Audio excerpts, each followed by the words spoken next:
Assalamualaikum warahmatullahi wabarakatuh. Rahayu Rahayu Sagung Dumadi. Arya Wiraraja, raja dari kerajaan Lamajang Tigang Juru. Kesaktiannya menggetarkan Majapahit.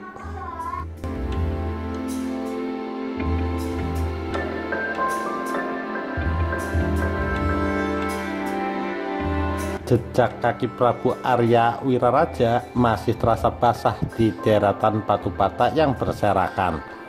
Batu bata itu bertumpuk membentuk layaknya bukit kecil yang tingginya sekitar 3 meter, seolah ingin berkata lantang bahwa inilah kejayaan Lamajang Tigang Juru. Lubang besar nampak terpenuhi air hujan. Lubang itu menganga di ujung bukit kecil tumpukan batu bata. Bukit kecil yang terhubung dengan sisa tembok batu bata menghadap ke aliran sungai besar yang terletak di sisi barat tembok. Bukit kecil dari susunan batu bata itu dikenal oleh para arkeolog sebagai Pangungakan atau tempat melihat dalam bahasa Jawa, atau juga lebih dikenal oleh generasi masa kini sebagai menara pengintai. Menara ini selalu dibangun di benteng-benteng pertahanan. Tujuannya untuk melihat setiap kondisi yang terjadi di luar benteng. Sebuah kerajaan di selat Gunung Semeru berdiri kokoh, sekokoh tembok benteng yang kini tinggal menyisakan potongan-potongannya di tengah kebun yang sepi. Bahkan sebagian potongan benteng itu dengan rakusnya telah tergilas laju pembangunan yang sombong. Catatan peradaban manusia di negeri Lamajang Tigang Juru yang masih tersisa di Dusun Biting, Desa Kutorenon, Kecamatan Sukodono, Kabupaten Lumajang, Jawa Timur. Catatan peradaban manusia Lumajang yang begitu gagah berani dan selalu kokoh serta setia kepada pemimpinnya. Bahkan Majapahit pun dibuat bergetar saat mendengar nama Lamajang Tigang Juru. Cerita kejayaan itu seakan semakin terpendam dalam-dalam. Bahkan bangunan yang dipercaya sebagai tembok benteng kerajaan yang dikenal dengan situs Biting itu kini semakin ditinggalkan manusia modern. Sebagian semakin tenggelam oleh tanaman tebu yang menjulang, sebagian lagi tergerus oleh penggalian pondasi untuk pembangunan perumahan. Bahkan untuk menuju ke lokasi tersebut tidak banyak masyarakat yang tahu karena harus melintasi pemakaman, jalan setapak, dan pematang sawah. Dalam penelitian yang pernah dilakukan, arkeolog dari Balai Arkeolog Yogyakarta, Gunadi Kasno Wiharjo, menyebutkan reruntuhan bangunan dari susunan batu bata merah yang kini tidak terurus itu merupakan bangunan benteng maha dahsyat yang pernah ada di tanah Nusantara. Mengingat baru kali ini ditemukan bangunan benteng di masa kerajaan-kerajaan Nusantara kuno. Tim arkeolog dari Balai Arkeolog Yogyakarta dibantu komunitas masyarakat peduli peninggalan Majapahit Kabupaten Lumajang pernah mencoba melakukan ekskavasi dan menyisir bangunan benteng. Dari hasil penggalian yang pernah dilakukan, ditemukan tembok benteng yang tersusun dari batu bata berukuran 25 x 40 cm dan ketebalannya mencapai 6 cm. Para arkeolog itu melakukan ekskavasi untuk mencari bentuk asli dari susunan tembok benteng. Susunan bangunan benteng tersebut akan menjadi bukti nyata bahwa benteng ini masih utuh dan wajib dilestarikan sebagai kawasan cagar budaya nasional. Pembangunan benteng di masa pro-kolonial ini dinilai oleh para arkeolog sangat istimewa karena baru di situs Binting ini ditemukan adanya benteng pertahanan yang dibangun oleh kerajaan di Nusantara. Biasanya benteng yang ditemukan di Indonesia merupakan sisa peninggalan Belanda atau Portugis. Benteng di situs Binting ini disusun dengan sangat modern karena di sisi luar benteng terdapat sungai alam dan dilengkapi dengan menara pengawas. Situs Binting ini sudah menjadi fokus penelitian berbagai pihak sejak masa kolonial Belanda dan dilanjutkan di masa setelah kemerdekaan. Ada sebanyak 11 tahap penelitian yang dilakukan Balai Arkeologi Yogyakarta di masa itu. Hasilnya sangat positif, di mana dari hasil penelitian ditetapkan daerah Binting merupakan kawasan lindung budaya yang perlu juga dilestarikan. Dari berbagai catatan hasil penelitian tersebut, diketahui bahwa kawasan situs Binting merupakan kawasan permukiman yang dilindungi oleh benteng dan pertahanan alam.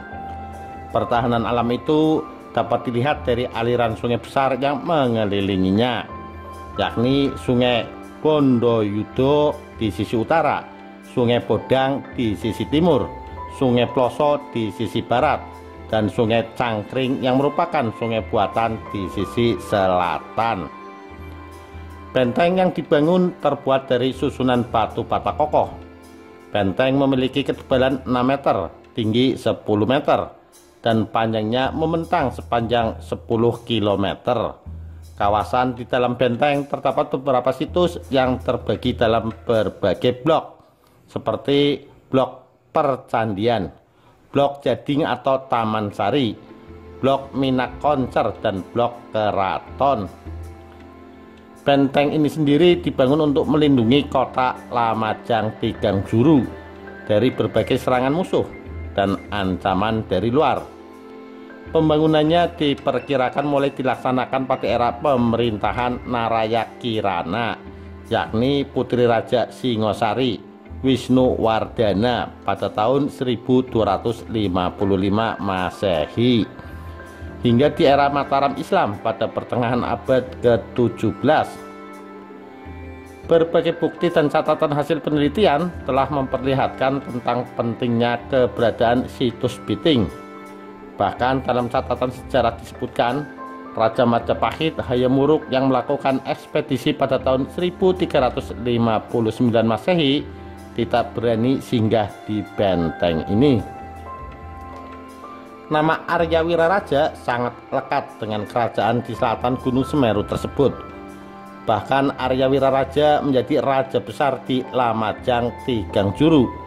Dalam kitab Pararaton, Arya Wiraraja tercatat dengan nama kecilnya Banyak Wide. Secara etimologis, Banyak merupakan nama yang disandang oleh kaum Brahmana, sedangkan Wide memiliki arti widya atau pengetahuan. Banyak Wide memiliki makna Brahmana yang memiliki pengetahuan atau kecerdasan yang tinggi. Dalam Pararaton juga disebutkan keterangan penting terkait Lamajang Tigangjuru dan Arya Wiraraja, yang artinya ada seorang hamba Kertanegara merupakan keturunan tetua di Nangka bernama Banyak Wide yang kemudian bergelar Arya Wiraraja dan dijauhkan menjadi Adipati Sumenep, Madura Wetan. Catatan lain juga termuat dalam Prasasti Kudadu. Dalam prasasti ini disebutkan ketika Raden Wijaya melarikan diri dengan dikawal 12 pengikut setianya ke Pulau Madura, Adipati Arya Wiraraja memberikan bantuan.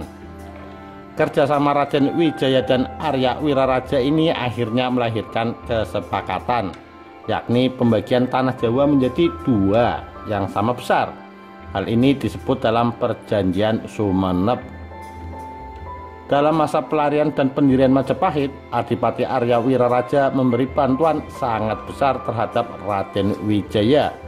Bahkan dia pula yang mengupayakan pengampunan politik untuk Raden Wijaya kepada Prabu Jayakatwang di Kediri, hingga pembukaan hutan tarik menjadi Majapahit. Kecerdikan Arya Wiraraja juga sangat membantu Raden Wijaya saat mengelabui pasukan besar Mongol untuk menyerang Jayakatwang, dan kemudian diserang balik hingga pasukan Mongol lari tercerai-berai. Arya Wiraraja yang dalam dongeng Rakyat Lumajang disebut sebagai Prabu Menak Koncar I, memimpin kerajaan Lamajang Tigangjuru, di mana wilayah kekuasaannya meliputi Madura, Lamajang, Patukangan atau Penarukan, dan Blambangan. Prabu Menak Koncar I berkuasa pada tahun 1293 sampai 1316 Masehi. Setelah itu diteruskan oleh Empu Nambi. Dalam perjalanannya, Empu Nambi yang juga merupakan patih di Majapahit diserang oleh Majapahit hingga gugur, dan Lamajang Tigangjuru jatuh ke tangan Majapahit. Demikian kisah Arya Wiraraja, raja dari Lamajang Tigangjuru. Sekian, terima kasih. Wassalamualaikum warahmatullahi wabarakatuh. Rahayu Rahayu Sagung Dumadi.